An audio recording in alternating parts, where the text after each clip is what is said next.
Plant biotechnology paper 3 BSc final year का जो paper है उसके अंदर एक पूरी की पूरी यूनिट जो है वो प्लांट टिश्यू कल्चर को डेडिकेटेड है। इस पूरी यूनिट में प्लांट टिश्यू कल्चर के टेक्निक्स और उसके एप्लीकेशंस हैं। तो यहाँ पर आज हम इसके इंट्रोडक्शन के बारे में बात कर रहे हैं कि प्लांट टिश्यू कल्चर क्या होता है। प्लांट टिश्यू कल्चर एक मोस्ट सक्सेसफुल बायोटेक्नोलॉजी है जिसके अंदर हम आर्टिफिशियली प्लांट्स को लेबोरेटरी में ग्रो करते हैं। प्लांट को हम फार्म में ग्रो करते हैं, नर्सरी में ग्रो करते हैं, ये आपने सुना होगा।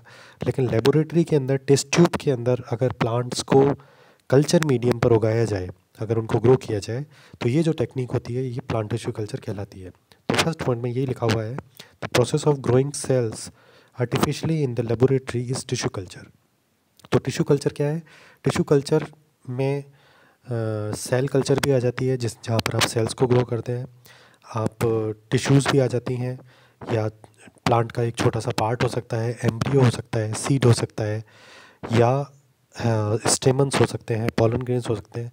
कोई भी प्लांट का पार्ट जिसको आर्टिफिशियली उगाया जाए कल्चर मीडियम में लैब के अंदर, तो उसको हम टिश्यू कल्चर बोलते हैं। तो प्लांट टिश्यू कल्चर क्या हो गया? प्लांट टिश्यू कल्चर में हम प्लांट सेल्स को आर्टिफिशियली प्रिपेयर्ड न्यूट्रिएंट मीडियम में उगाते हैं। तो यहाँ पर एक वर्ड आया है एसेप्टिक कंडीशन।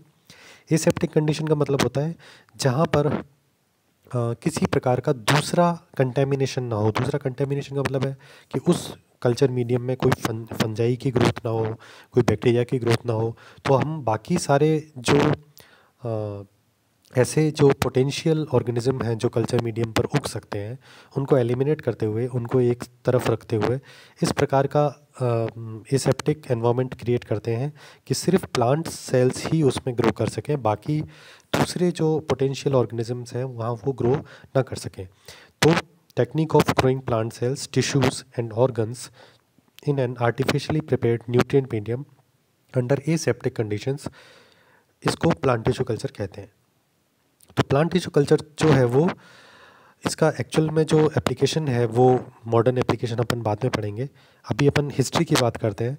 हिस्ट्री में सबसे पहले नाम आता है 1898 में एक बॉटनिस्ट हुए हैं, जर्मन बॉटनिस्ट हुए हैं, जिसके बारे में अपन पहले भी मैं एक वीडियो डाल चुका हूँ, गॉटलिब हेबरलैंड।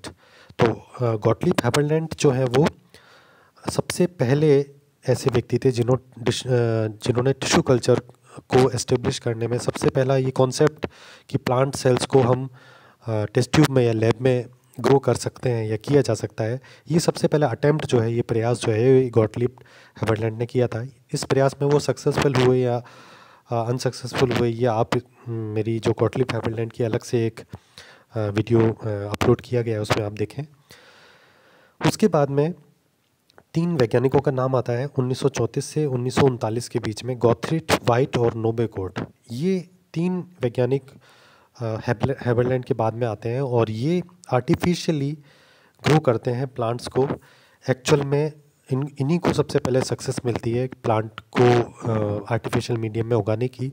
हेबरलैंड जो है वो किन्हीं कारणों से, कॉन्सेप्ट तो उन्होंने दिया ग्रो करने का, लेकिन वो उसको प्रैक्टिकली अप्लाई नहीं कर पाए।